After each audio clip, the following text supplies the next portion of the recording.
اب عمرہ کرنے بھی جو لوگ جاتے ہیں، اللہ معاف کرے، اللہ رحم کرے، عمرہ کی برکت بھی دھیرے دھیرے ختم ہو رہی ہے۔ وہاں بھی صاحب طواف ہو رہا ہے، ساتھ میں سیلفی لی جا رہی ہے۔ اب بالی ووڈ کی بڑی بڑی ہیروئنیں صاحب ساری زندگی وہ ننگا پن کرتی رہیں، ناچتی رہیں، گاتی رہیں، اب وہ اپنے گناہوں کو دھونے کے لیے کیا کر رہی ہیں؟ عمرہ کرنے جا رہی ہیں۔ عمرہ کرنے گئیں، اب وہاں کیا ہے صاحب، فوٹو شوٹ ہو رہا ہے۔ مدینہ کے اندر پہنچی تو جو بڑی بڑی چھتری لگی ہے مسجد نبوی کے اندر، اس کے نیچے، میں بالی ووڈ کی ہیروئن نام نہیں لوں گا ورنہ چینل والے بھی فٹ فٹ سے تھمبنیل ڈال دیں گے، وہ بیچاری جا کے وہاں فوٹو شوٹ کر رہی ہے اور آ کر کے پھر اپنا فلمیں بنانے لگی۔ پھر وہ سارے کام جو فلمی دنیا کے ہو رہے تھے وہ ہونے لگے۔ اب دھیرے دھیرے عمرہ اور حج کی روحانیت بھی میرے بھائیوں ختم ہو رہی ہے۔ پہلے وہ دور تھا، لوگ جب عمرہ کرنے جاتے تھے، حج کرنے جاتے تھے، جب واپس لوٹتے تھے تو دل کی دنیا بدل جاتی تھی، دل کی دنیا بدل جاتی تھی، ایک چینجنگ آ جاتی تھی، ایک پریورتن آ جاتا تھا۔ آج کوئی پریورتن نہیں آ رہا ہے۔ آج پیسہ والا ہے، چلو بھائی چلو، جیسے لوگ پکنک منانے جاتے ہیں، کوئی ممبئی جاتا ہے، کوئی کولکتہ جاتا ہے، کوئی دلی جاتا ہے، چلو ہم عمرہ کر کے چلے آئیں۔ اب عمرہ کو بھی لوگوں نے پکنک بنا دیا ہے۔ سچے دل سے کوئی عمرہ کرے، اگر کوئی اپنے حلال کمائی سے اور سچے دل سے کوئی حج اور عمرہ کرے، اللہ کے نبی نے فرمایا کہ لگاتار حج اور عمرہ کرنے سے انسان کے گناہ مٹ جاتے ہیں اور انسان کی غربت اور فقر و فاقہ ختم ہوتا ہے، انسان کے مال میں برکت ہوتی ہے۔ مگر افسوس ہمارے دل اتنے کٹھور ہو چکے ہیں کہ آج ہم اور آپ عمرہ کرنے اور حج کرنے جا رہے ہیں تو وہاں بھی ہم دنیا داری کر رہے ہیں۔ میرے پیارے ساتھیوں، یہ دل کے کٹھور ہونے کی ہے۔ حرم کے اندر آج بھی جب قرآن پڑھا جاتا ہے، اللہ کی قسم کھا کر کے کہتا ہوں، آپ بہار کے سیمانچل کے رہنے والے، آپ کو عربی زبان تو نہیں آتی ہوگی، عام طور سے آپ عربی زبان کا مطلب نہیں جانتے ہوں گے، مگر امام جب حرم کے اندر قرآن پڑھتا ہے ایسا لگتا ہے کہ قرآن ہمارے دلوں کو چیر رہا ہے۔ جب عذاب کی آیتیں آنے لگتی ہیں، جب جہنم کی آیتیں آنے لگتی ہیں اور حرم کا امام اس آیت کے اوپر رونے لگتا ہے، میں دیکھتا ہوں مسلیان بھی رونے لگتے ہیں، میں دیکھتا ہوں اس میں افریقہ کا کالا بھی رو رہا ہے، اس میں یورپ کا گورا بھی رو رہا ہے، اس میں بنگلہ دیش کا بنگالی بھی رو رہا ہے، اس میں انڈیا کا انڈین بھی رو رہا ہے۔ جن کی زبان عربی نہیں ہے، جن کو عربی زبان نہیں آتی ہے، جو عربی زبان کو نہیں سمجھتے، مگر قرآن کی ایسی کیفیت ہے میرے بھائیوں، قرآن کا ایسا اثر ہے کہ قرآن ڈائریکٹ دل پر اثر کرتا ہے۔ اسی لیے میں اکثر اپنے نوجوانوں سے کہتا ہوں کہ یہ کیا میوزک کے چکر میں پڑے ہو، کار چلا رہے ہو میوزک بجا رہے ہو۔ ابھی میرا ایک پروگرام تھا دربھنگا میں، اب ڈرائیور بیچارہ غیر مسلم تھا، رات کا ٹائم تھا، مجھے جلدی نکلنا بھی تھا، صبح کلاس بھی کرنی تھی۔ ڈرائیور نے کہا مولانا صاحب اگر اجازت ہو تو گانا بجا لوں۔ میں نے کہا بھائی تو بڑا گڑبڑ معاملہ ہے یار، اب تو مجھ سے گانا بجانے کی اجازت مانگ رہے ہو۔ میں نے کہا دیکھیے رات کا سمے ہے، آپ کو بھی نیند لگ رہی، تقریر کر کے آپ تھکے ہارے ہیں، اور میں اگر کچھ بجاؤں گا نہیں تو مجھے بھی نیند آنے لگے گی، پھر ایکسیڈنٹ ہو سکتا ہے۔ میں نے کہا اچھا چلو ٹھیک ہے، تم گانا بجانا چاہتے ہو بجا لو، ہلکی آواز میں بجاؤ، میں پیچھے لیٹ جاتا ہوں، سو جاتا ہوں۔ تو یہ غیر مسلم کر رہا ہے، چلو بھائی اس کا کوئی اسلام سے تعلق نہیں ہے، مگر مسلمان ڈرائیوروں کو میں دیکھتا ہوں، مسلمان لڑکوں کو دیکھتا ہوں، ان کے کار کا جو ساؤنڈ سسٹم ہوتا ہے اس میں اگر کبھی کبھی ایسا بھی ہوتا ہے نا، میرے سامنے تو گانا نہیں بجاتے ہیں، کبھی کبھی غلطی سے بجنے لگتے جلدی سے بند کر دیتے ہیں۔ تو گانا بجا رہا ہے آج ہمارا نوجوان، یہ نہیں سوچتا ہے اگر کار چلاتے ہوئے اللہ نہ کرے ایکسیڈنٹ ہو گیا، موت آ گئی، اسی حال میں ہم مر گئے تو قیامت کے دن جب ہم اٹھیں گے تو اس دن بھی گانا سنتے ہوئے اور گانا بجاتے ہوئے اٹھیں گے۔ یہ کتنی بد نصیبی کی موت ہوگی، کتنے افسوس کی موت ہوگی۔ کانوں میں ایئر فون ٹھوس کے اور کانوں میں ایئر پورٹ ٹھوس کر کے وہ گانا سن رہا ہے، اللہ نہ کرے اسی حال میں اگر روح نکل گئی اور دل کی دھڑکن بند ہو گئی تو کیا حال ہوگا تیرا۔ اس لیے کہ اللہ کے نبی فرماتے ہیں ان العبد یبعث علی ما مات علی، بندہ جس حال میں مرے گا اسی حال میں قیامت کے دن اٹھایا جائے گا۔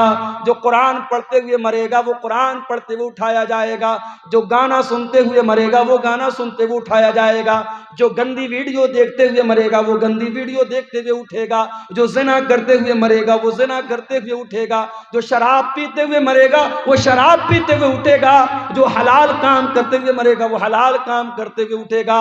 حتیٰ کہ اگر کوئی حاجی حج کرنے گیا ہے، اللہ کے نبی نے فرمایا اگر احرام کی حالت میں حاجی کا انتقال ہو جائے تو اس کو الگ سے کوئی کفن پہنانے کی ضرورت نہیں ہے، اسی احرام کے کپڑے میں اسے کفنا دو، اس لیے کہ قیامت کے دن وہ حاجی جب اٹھے گا تو اسی احرام کے کپڑے میں اٹھے گا اور لبیک اللہم لبیک کہتے ہوئے اٹھے گا۔ میرے ساتھیوں، اگر آپ کو گانا اور میوزک سے پیار اور محبت ہے اور آپ کے دل کو گانے کی آواز سے سکون ملتا ہے، میوزک سے سکون ملتا ہے، تو یہ اس بات کی پہچان ہے کہ دل کے اندر ایمان بہت کمزور ہو چکا ہے، دل مردہ ہو رہا ہے۔ اس لیے کہ قرآن کہتا ہے الا بذکر اللہ تطمئن القلوب، ایمان والوں کے دل کو تو اللہ کے ذکر سے سکون ملتا ہے، ایمان والوں کے دلوں کو تو قرآن سے سکون ملتا ہے۔ ہمارے پیارے نبی صلی اللہ تعالی علیہ وسلم قرآن پڑھا بھی کرتے تھے اور قرآن سنا بھی کرتے تھے۔ ایک مرتبہ آپ نے حضرت عبداللہ بن مسعود سے کہا اے عبداللہ تم مجھے قرآن پڑھ کے سناؤ۔ عبداللہ بن مسعود بہت اچھا قرآن پڑھتے تھے، بہت خوبصورت آواز تھی۔ عبداللہ بن مسعود نے کہا کہ اے اللہ کے رسول میں آپ کو قرآن پڑھ کے سناؤں؟ یہ قرآن تو آپ ہی کے اوپر اترا ہے، میں آپ کو کیسے پڑھ کے سناؤں؟ آپ نے فرمایا اے عبداللہ انی احب ان اسمعہ من غیری، آج میں دوسرے کے منہ سے قرآن سننا چاہتا ہوں، آج تم مجھ کو قرآن پڑھ کے سناؤ۔ حضرت عبداللہ قرآن پڑھنے لگے، اللہ کے نبی سن رہے ہیں، حضرت عبداللہ قرآن پڑھ رہے ہیں۔ اللہ اکبر، اللہ کے نبی بیٹھ کر کے قرآن سن رہے ہیں۔ میرے نوجوانوں ذرا دل پہ ہاتھ رکھ کے بتاؤ آخری بار تم نے اپنے موبائل میں قرآن کب سنا؟ چلو آؤ اسی بات پر چیک کیا جائے، تمہارے یوٹیوب کی ہسٹری چیک کی جائے، تمہارے براؤزر کی ہسٹری چیک کی جائے، تم نے لاسٹ ٹائم قرآن کو کب پلے کیا تھا، تمہارے موبائل میں قرآن کب تم نے سنا تھا، قرآن کو کب چلایا تھا، چیک کیا جائے تو شرمندگی اٹھانی پڑ جائے گی، شرمندہ ہونا پڑ جائے گا۔ موبائل آپ لاک کر کے واپس رکھ دیں، نہیں مولوی صاحب رہنے دیجیے۔ یہ حالات ہیں ہمارا نوجوان آج قرآن کو نہ پڑھتا ہے نہ سنتا ہے۔ تمہارے نبی کا حال یہ ہے، نبی قرآن سن رہے ہیں، حضرت عبداللہ قرآن پڑھ رہے ہیں۔ عبداللہ بن مسعود کہتے ہیں میں قرآن پڑھنے لگا، اللہ کے پیارے نبی غور سے قرآن کو سننے لگے۔ میں سورہ نساء کی تلاوت کر رہا تھا، میں پڑھتے پڑھتے جب سورہ نساء کی آیت نمبر 31 کے اوپر پہنچا فَكَيْفَ إِذَا جِئْنَا مِنْ كُلِّ أُمَّةٍ بِشَهِيدٍ وَجِئْنَا بِكَ عَلَىٰ هَٰؤُلَاءِ شَهِيدًا۔ اے نبی اس وقت آپ کا کیا حال ہوگا جب ہم ہر امت کے اوپر سے گواہ لائیں گے، اور اے نبی ہم آپ کی امت پر آپ کو گواہ بنائیں گے۔ جب اس آیت پر میں پہنچا، اللہ کے نبی نے کہا حسبک الآن، اے عبداللہ اب رک جاؤ، اب بس کر دو، اب رک جاؤ، اسٹاپ کر دو۔ حضرت عبداللہ بن مسعود کہتے ہیں میں نے نظروں کو اٹھا کر کے دیکھا کہ اللہ کے نبی مجھ کو کیوں روک رہے ہیں، کیوں منع کر رہے ہیں۔ فَإِذَا عَيْنَاهُ تَذْرِفَانِ، میں نے کیا دیکھا کہ اللہ کے نبی کی آنکھوں سے آنسو بہ رہے ہیں، اللہ کے نبی رو رہے ہیں، اللہ کے نبی کی آنکھوں سے آنسو بہ رہے ہیں۔ وہ ذمہ داری کا جو احساس آپ کو ہوا، جو ذمہ داری قیامت کے دن آپ کے کندھوں پر ڈالی جائے گی، اس ذمہ داری کو یاد کر کے اللہ کے نبی رو رہے ہیں۔ نبی تو روئیں اپنی ذمہ داری کو یاد کر، اور ہم اور آپ بس اسی پر فخر کریں کہ صاحب ہم تو اہل حدیث ہیں، جنت ہمارے باپ کی ہے، جنت کا سرٹیفکیٹ ہم لے کے بیٹھے ہیں۔ ہم اور آپ کبھی ہمیں قرآن پڑھ کر کے اور سن کر کے ہمیں رونے کی نوبت ہمیں نہیں آتی۔ میرے بھائیوں یہ آنکھیں خشک ہیں مولا، انہیں رونا نہیں آتا، یہ آنکھیں خشک ہے مولا، انہیں رونا نہیں آتا۔ کبھی غور کرو میرے بھائیوں، آخری بار آپ کی آنکھوں سے آنسو اللہ کے خوف سے کب نکلے؟ کسی کے مرنے پہ نکلے ہوں گے، کوئی تکلیف ہوئی ہوگی نکلے ہوں گے، کوئی درد ہوا ہوگا نکلے ہوں گے، مگر ان آنسوؤں سے اللہ کے خوف سے آنسو کب نکلا تھا؟ ذرا سوچنا میرے بھائیوں، ذرا ہم سب اپنے گریبان میں جھانکیں اور سوچیں اللہ کے خوف سے آنسو کب نکلا تھا؟ اللہ کے نبی فرماتے ہیں لَيْسَ شَيْءٌ أَحَبُّ إِلَى اللَّهِ مِنْ قَطْرَتَيْنِ، اللہ تعالیٰ کو دو قطرے بہت پسند ہیں، دو قطرے اللہ تعالیٰ کو بہت پسند ہیں۔ قطرۃ دموع من خشیت اللہ، ایک آنسو کا قطرہ جو انسان کی آنکھوں سے اللہ کے خوف سے نکلتا ہے، اللہ کے ڈر سے نکلتا ہے، وہ آنسو کے قطرے اللہ تعالیٰ کو بہت پسند ہیں۔ وَقَطْرَةُ دَمٍ تُحْرَاقُ فِي سَبِيلِ اللَّهِ، اور دوسرا وہ خون کا قطرہ جو اللہ کی راہ میں بہایا جاتا ہے، اللہ کی راہ میں شہید ہونے والا، اللہ کی راہ میں جہاد کرنے والا، اللہ کی راہ میں لڑنے والا، اس کے خون کے قطرے اللہ تعالیٰ کو بہت پسند ہیں۔ وہ آنسو جو اللہ کے خوف سے نکلتے ہیں میرے بھائی، وہ آنسو اللہ کو بہت پسند ہے۔ اللہ کے پیارے نبی فرماتے ہیں، بخاری اور مسلم کی روایت ہے، قیامت کا دن ہوگا، سورج 1 میل کی دوری پر ہوگا، لوگ گرمی سے پسینے سے بحال ہوں گے۔ سبعۃ یظلھم اللہ، 7 طریقے کے بندے اللہ تعالیٰ کے ایسے ہوں گے جن کو اللہ تعالیٰ اپنے عرش کا سایہ دے گا۔ ان 7 خوش نصیب بندوں میں ایک بندہ وہ بھی ہوگا، وَرَجُلٌ ذَكَرَ اللَّهَ خَالِيًا فَفَاضَتْ عَيْنَاهُ، اللہ کا وہ بندہ جس نے تنہائی میں، اکیلے میں، بند کمرے میں بیٹھ کر کے اللہ کو یاد کیا، اپنے گناہوں کو یاد کیا، اپنے پاپوں کو یاد کیا، اپنی نافرمانیوں کو یاد کیا، اور اس کی آنکھوں سے آنسو بہ پڑے، وہ رونے لگا۔ اس اللہ کے خوف سے بہنے والے آنسو کو اللہ تعالیٰ قیامت کے دن ان کی لاج رکھے گا، اور اس انسان کو اللہ تعالیٰ قیامت کے دن گرمی سے بچائے گا، سورج کی تپش سے بچائے گا۔ میرے بھائیوں، میں پھر سے اسی آیت کو پڑھتا ہوں جو خطبہ مسنونہ کے بعد میں نے پڑھی تھی۔ قرآن سوال کر رہا ہے ہم سے اور آپ سے، أَلَمْ يَعْنِ لِلَّذِينَ آمَنُوا أَن تَخْشَعَ قُلُوبُهُمْ لِذِكْرِ اللَّهِ، اے ایمان والو، کیا ابھی وہ سمے نہیں آیا کہ اللہ کا کلام سن کر کے تمہارے دل پگھل جائے؟ میرے پیارے نوجوان ساتھیوں، تم سے بھی ایک بات کہنی ہے، نوجوانی بڑی خطرناک عمر ہوتی ہے۔ شیطان سب سے زیادہ اگر کسی عمر کے اندر انسان کو بہکاتا ہے تو جوانی میں بہکاتا ہے۔ جتنا گناہ انسان جوانی میں کر لے گا بڑھاپے میں نہیں کر پائے گا۔ شراب انسان عام طور سے جوانی میں پیتا ہے، زناکاری کے اڈے عام طور سے جوانی میں آباد ہوتے ہیں، ٹائم کا غلط استعمال عام طور سے جوانی میں انسان کرتا ہے۔ جب انسان 50 سال کا ہو جاتا ہے، 60 سال کا ہو جاتا ہے، تو آٹومیٹک اس کو یہ احساس ہو جاتا ہے اب تو مرنے والا ہوں، اب تو قبر میں جانے والا ہوں، تب تو انسان آٹومیٹک سدھر جاتا ہے۔ اصل جو سدھرنے کی عمر ہے وہ تو جوانی کی عمر ہے، جو توبہ کرنے کی عمر ہے، جو اللہ سے معافی مانگنے کی عمر ہے، معاف کرنا، وہ 20 سے 40 سال کے بیچ کی عمر۔ فارسی کا ایک شاعر کہتا ہے، در جوانی توبہ کردن شیوہ پیغمبری، وقت پیری گرگ ظالم می شود پرہیزگار۔ جوانی میں توبہ کرنا نبیوں کا طریقہ ہے، بڑھاپے میں تو بھیڑیا بھی شریف بن جاتا ہے۔ جب پیٹ میں آنت نہیں، منہ میں دانت نہیں، تب شریف بن گئے تو کون سا کمال۔ میرے پیارے نوجوان ساتھیوں، آج اپنی جوانی کا غلط استعمال کرنے کے پہلے سوچ لینا کہ اللہ تعالیٰ کیا اس کا حساب دینا پڑے گا۔ گناہ کی لذت تو آج مل جائے گی، گناہ کا مزہ تو مل جائے گا، مگر اس گناہ کے بعد اس کا جو اثر تمہاری زندگی پر پڑے گا، جو پچھتاوا تمہیں ہوگا، اس پچھتاوے کے بعد تمہارے سامنے کوئی راستہ نہیں ہوگا۔ اس لیے کہ میرے نوجوان بھائیوں، اس بات کی کوئی گارنٹی نہیں ہے کہ آج آپ نوجوان ہیں، کل آپ بڑھاپے تک زندہ رہیں گے۔ کیا گارنٹی؟ اپنی آنکھوں سے میں نے دیکھا ہے، بالکل جوان آدمی، ہمارے یو پی کے اندر بنارس سے 100 کلومیٹر دور ہے الہ آباد۔ الہ آباد میں بالکل نوجوان ینگ لڑکا مجھے ملتا ہے، پیشے سے ڈاکٹر ہے، اور میری عادت ہے اگر تقریر میں کوئی ویل کوالیفائڈ، ویل ایجوکیٹڈ، پڑھا لکھا اگر انسان اگر ملنے آتا ہے، میں بڑی توجہ سے ملتا ہوں، کیونکہ آج کے اس دور میں پڑھے لکھے لوگ اور جو ہے سماج میں جن کا ایک مقام اور اسٹیٹس ہے، اس طریقے کے لوگ اگر پروگرام میں آ رہے ہیں اور علماء سے ملنے آ رہے ہیں، یہ بڑی بات ہے۔ ایسے لوگوں کا ہمیں ویلکم کرنا چاہیے، استقبال کرنا چاہیے۔ نوجوان لڑکا ہے 20-22 سال کا، ملنے آتا ہے، مولانا آپ کی تقریر بہت شوق سے سنتا ہوں، بڑی محبت کرتا ہوں، نمبر کا آدان پردان ہوتا ہے، بیچ بیچ میں کبھی کبھی واٹس ایپ بھی کرتا ہے، فیس بک بھی چلاتا تھا وہ لڑکا۔ پھر ایک دن اس کے فیس بک پر ایک پوسٹ آئی، میں بہت بیمار ہوں، میرے لیے دعا کیجیے گا، میں بہت بیمار ہوں۔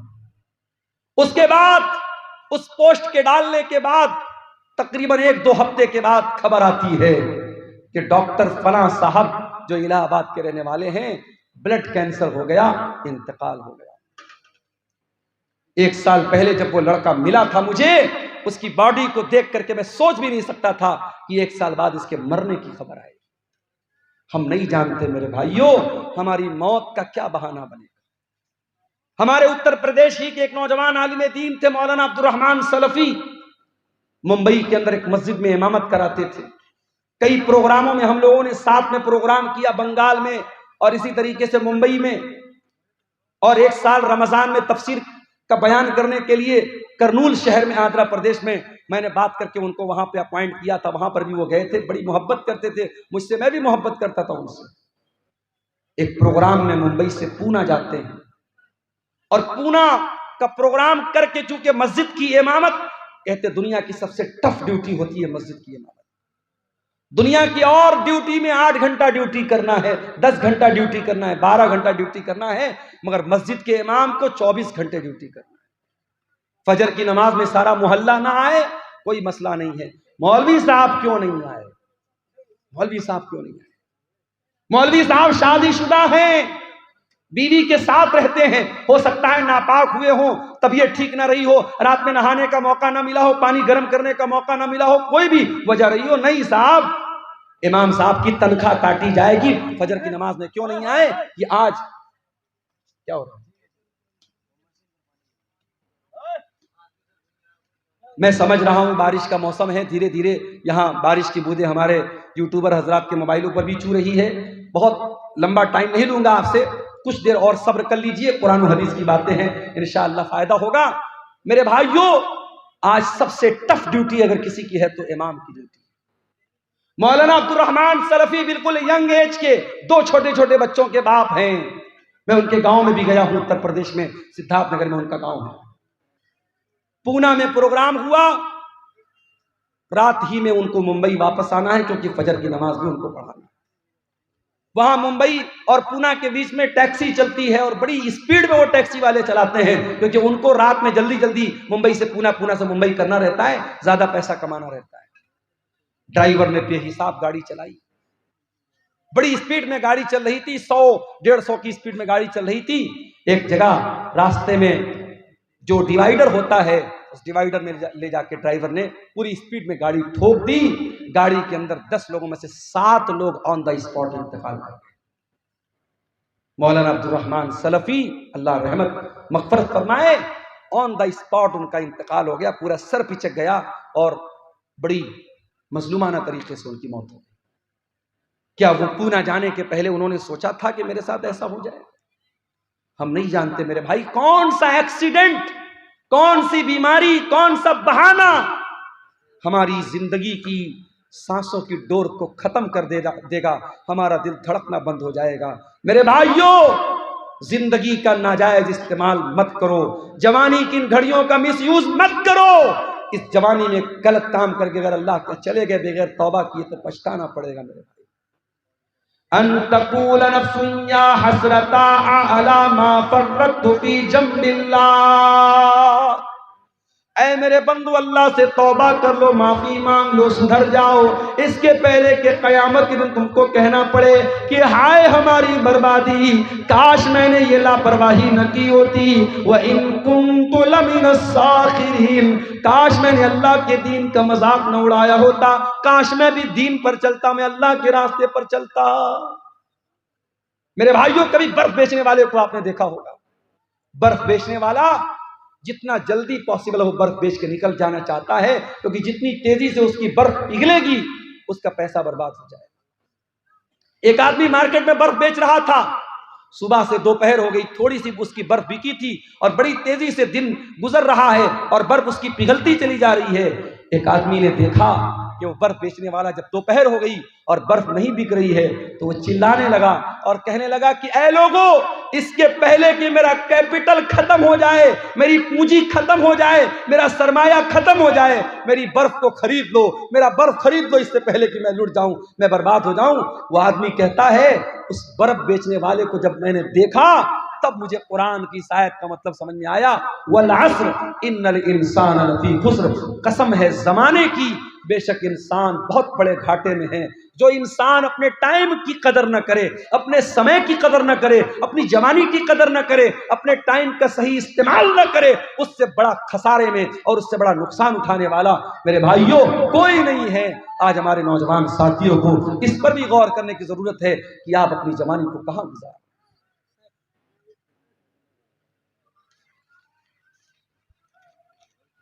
قرآن کا وہ سوال ہم سے اور آپ سے ہو رہا ہے میرے بھائی، الم یان للذین آمنوا ان تخشع قلوبهم لذکر اللہ، کیا ایمان والوں کے لیے ابھی وہ سمے نہیں آیا کہ اللہ کا کلام سن کر کے ان کے دل پگھل جائیں، نرم پڑ جائیں؟ آج ہمارے دل اتنے کٹھور ہو چکے ہیں، مردے کو دفنانے کے لیے قبرستان میں لے کر کے جاتے ہیں، اپنے ہاتھوں سے کفناتے ہیں، دفناتے ہیں، مٹی دیتے ہیں، پھر بھی ہم کو یہ احساس نہیں ہوتا کہ ایک دن ہمارے ساتھ یہی ہونے والا ہے۔ میرے پیارے بھائیوں، آج بند کمرے میں لائٹ کو بند کر دیا جائے، پنکھا بند کر دیا جائے، کمرہ بند کر دیا جائے، چاروں طرف سے پیک کر دیا جائے اور اس کمرے میں ہم کو رکھا جائے، ہمارا دم گھٹنے لگے گا، ہم بے چین ہو جائیں گے۔ او لوگوں ذرا تصور کرو، ذرا غور کرو، قبر کے اندر جب آپ جائیں گے میرے بھائیوں، ہم اور آپ جائیں گے، اس قبر کے اندر ہمیں رکھا جائے گا اور مٹی ڈال کر کے لوگ چلے جائیں گے، نہ وہاں کوئی لائٹ ہوگی، نہ وہاں کوئی اے سی ہوگا، نہ وہاں کوئی کولر ہوگا، نہ وہاں کوئی پنکھا ہوگا۔ وہاں اگر اے سی اور کولر اور روشنی ملے گی، ہمارے ایمان کی بدولت ملے گی، ہماری نیکیوں کی بدولت ملے گی۔ میرے بھائیوں، دنیا میں اے سی بہت لگوایا آپ نے، دنیا میں پنکھا بہت لگوایا آپ نے، دنیا میں لائٹنگ بہت لگوائی آپ نے، قبر میں وہ لائٹنگ کیسے ملے گی؟ ذرا اس پر بھی غور کرو میرے پیارے ساتھیوں۔ آج دل کی کٹھورتا کا یہ حال ہے، دل کی سختی کا یہ حال ہے کہ قبرستان میں مردے کو دفنانے کے ٹائم بھی ہماری آنکھوں سے نہ آنسو بہتا ہے، نہ ہمارے دل پر کوئی اثر پڑتا ہے۔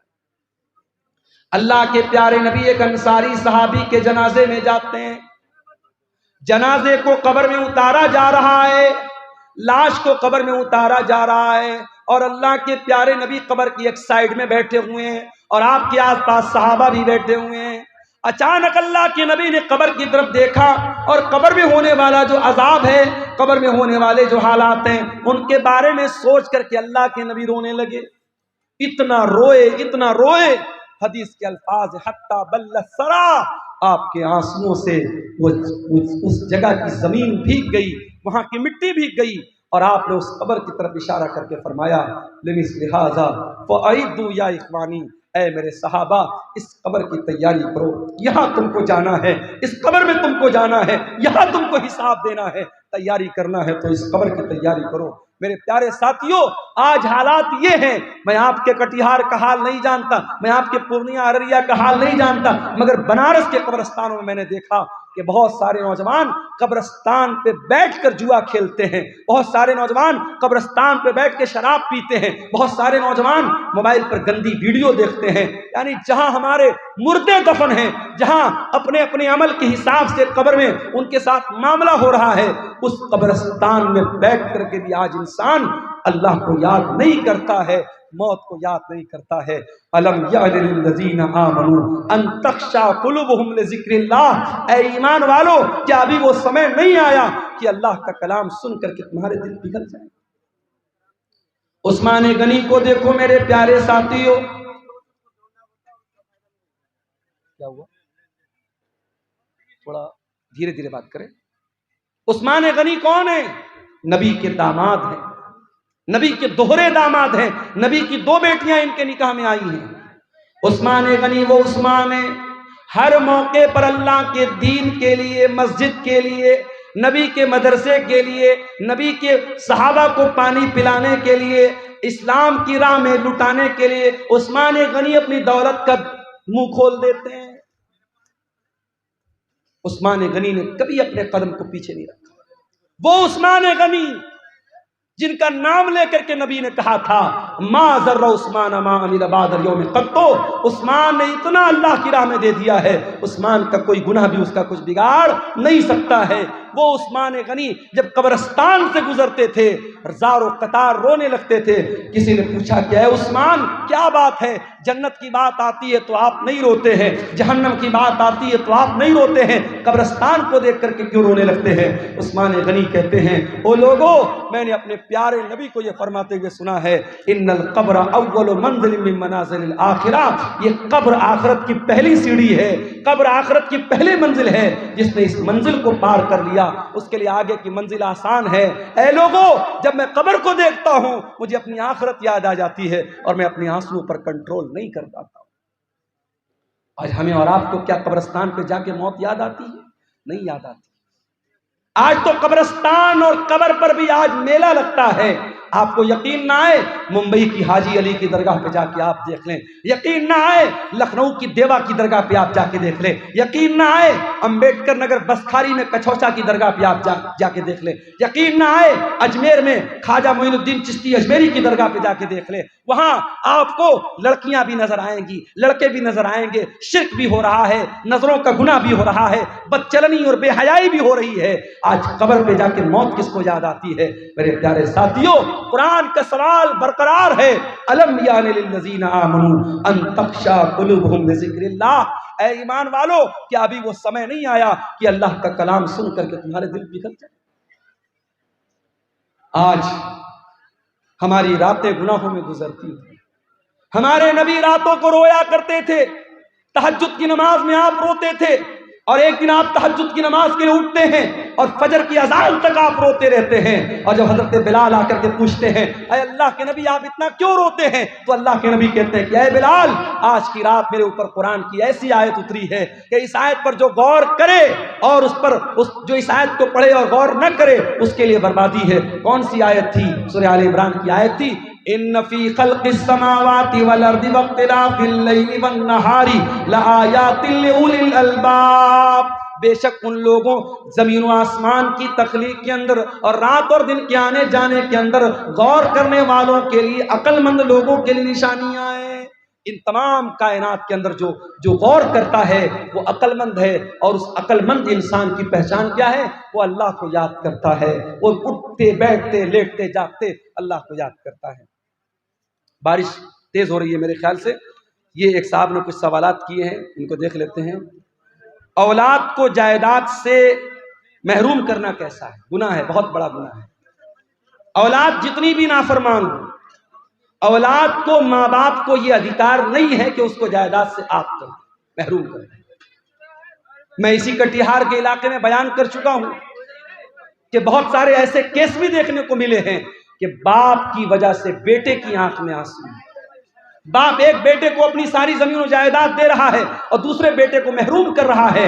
یہ ناانصافی اور یہ عدل و انصاف کا گلا گھونٹنا، میرے بھائیوں اس کا حساب اللہ کے ہم کو دینا پڑے گا، یہ ناانصافی نہیں چلے گی۔ ایک سوال یہ آیا ہے ایویٹر میں پیسہ لگانا کیسا ہے؟ ایویٹر ہو چاہے ڈریم 11 ہو چاہے کوئی بھی ایسا ایپ ہو جس میں ہم پیسہ لگا کر کے پیسہ ڈبل بھی کر سکتے ہیں، پورا پیسہ ڈبا بھی سکتے ہیں۔ پیسے کو داؤں پہ لگانا یہ جوا ہے۔ جہاں آپ پیسہ لگا کر کے داؤں پہ لگا رہے ہیں، خطرے پہ لگا رہے ہیں کہ پیسہ آپ کا ڈوب بھی سکتا ہے اور پیسہ ڈبل بھی ہو سکتا ہے، یہ کوئی بزنس نہیں ہے، جوا ہے، سٹا ہے، جو اسلام میں حرام ہے۔ اسلام میں پیسہ لگا کر کے پیسہ کمانے کا دو طریقہ ہے۔ ایک طریقہ تو یہ کہ آپ ڈائریکٹ بزنس کریں، آپ کو اللہ نے پیسہ دیا ہے، آپ کوئی دکان کھول لیں، کوئی شاپ کھول لیں، کوئی بزنس اسٹارٹ کر لیں۔ اور دوسرا طریقہ یہ ہے اگر آپ کے پاس ٹائم نہیں ہے، آپ کسی ایسے انسان کو جس کے پاس کیا کریں، بند کر دیں، بہت زیادہ بارش ہوگی نا، چلیے تو ٹھیک ہے۔ یہ ایک دو سوال اور ہے، رفع الیدین کے بغیر نماز ہوگی کہ نہیں ہوگی؟ رفع الیدین کے بغیر نماز ہو جائے گی۔ رفع الیدین فرض نہیں ہے، مگر جان بوجھ کر کے جو نماز کے اندر رفع الیدین نہیں کرے گا وہ اللہ کے حساب اس کو دینا پڑے گا کہ تو نے جان بوجھ کر کے نبی کی سنت کو کیوں چھوڑا۔ اور چوتھا سوال ہے کہ عورتیں اپنے شوہر کے سامنے بناؤ